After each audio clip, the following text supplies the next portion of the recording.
Bom, pessoal, nessa aula nós vamos falar das listas, tá?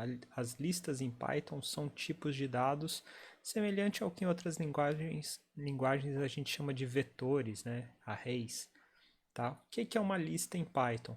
É um conjunto de elementos, de valores ordenados ali, que a gente identifica por índices.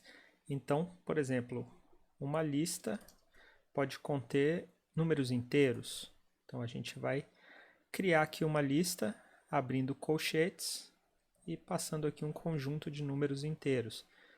Então eu tenho aqui a minha lista com 4 posições, cada uma contendo um número inteiro. Tá? Eu posso ter tipos diferentes, tá? Não obrigatoriamente eu preciso ter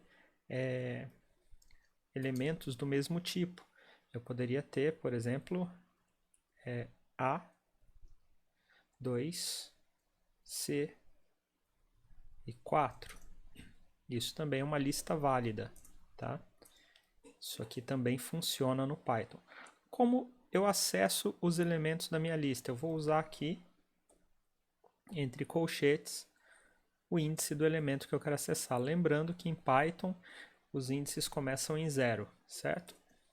Então, o meu elemento 0 é o texto A, certo? Se eu quiser acessar o último elemento da minha lista, vai ser o elemento com índice 3, 0, 1, 2, 3. Então, vamos lá. O elemento 4, certo? Da mesma forma que a gente viu lá com as strings, eu posso pegar pedaços da minha lista, que a gente chama aqui de slices. Então, por exemplo, se eu quiser os 2 primeiros elementos, eu posso passar assim, de 0 até antes do 2. Então, eu vou pegar 0 e 1. Lembrando aqui que eu tenho o caractere 2 pontos para separar as posições. Posso também abreviar isso aqui colocando só 2 pontos 2. Ele já entende que eu quero pegar do início até antes do segundo elemento.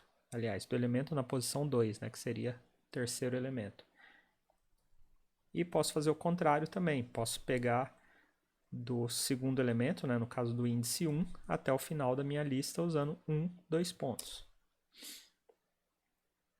Ou posso simplesmente delimitar, como a gente fez ali em cima. Posso também usar índices negativos, tá? Isso aqui é bem legal. A gente pode usar, por exemplo, menos 2, 2 pontos. O que isso aqui vai fazer? Vai pegar a partir da direita. Então ele voltou aqui, né? Até voltou 2 elementos e vai pegar dali para o final, tá? Isso aqui facilita também para a gente não precisar ficar buscando o tamanho da minha lista. E se eu precisar pegar o tamanho da minha lista?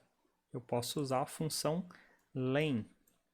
Tá? Então, eu passando aqui len e o nome da minha lista, o nome da variável, ele vai me retornar um número de elementos. Tá?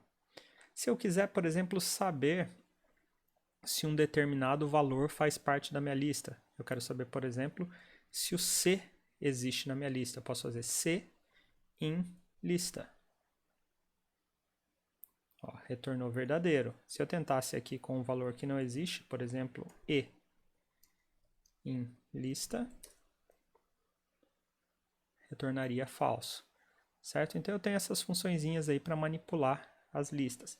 Posso também ter listas aninhadas, tá? Listas dentro de listas. Então minha lista poderia ser assim: lista igual 0, 1, 2. E aí o último elemento nesse caso vai ser uma outra lista, com de novo 0, 1 e 2. Não, vamos continuar. 3, 4 e 5. E aí aqui dentro eu quero uma outra lista aninhada. Posso ter aqui 6, 7 e 8. Vamos ver o que vai dar aqui. Ó, eu tenho aqui a minha lista, que tem uma lista aqui dentro, né? No caso, na quarta posição. Na quarta posição dessa lista aqui dentro, eu tenho uma outra lista. Se eu quiser acessar um elemento de uma dessas listas que estão dentro da minha lista, então eu vou colocar aqui, por exemplo, lista, a posição 0, 1, 2, 3. Então eu vou colocar a posição 3, ele vai me retornar essa lista que está aqui no interior. Se eu quiser, por exemplo, pegar esse elemento 7 aqui dessa outra lista, agora eu tenho que pegar então 0, 1, 2, 3, o terceiro elemento. Então eu vou colocar de novo aqui lista 3 e de novo 3. Agora eu já estou pegando aqui essa lista que está aqui dentro, ó, 6, 7, 8. E eu vou repetir isso aqui, e agora eu vou passar, no caso, pegar o 7, o elemento que está na posição 1. Então, aqui eu pego o elemento 1 da minha lista, certo? Lista é bem simples, pessoal. São parecido aí com os vetores. A gente vai ver mais para frente, quando estiver lidando com o NumPy, que a gente tem um tipo chamado vetor dentro do NumPy, tá? É um pouquinho diferente, tem algumas diferenças aí da lista. Mas basicamente o que eu tenho para mostrar para vocês é isso. Quando a gente começar a olhar em estruturas de repetição, a gente vai voltar aí nas listas e vai ver algumas funções a mais, alguns métodos da lista. Tá? Mas por enquanto é isso.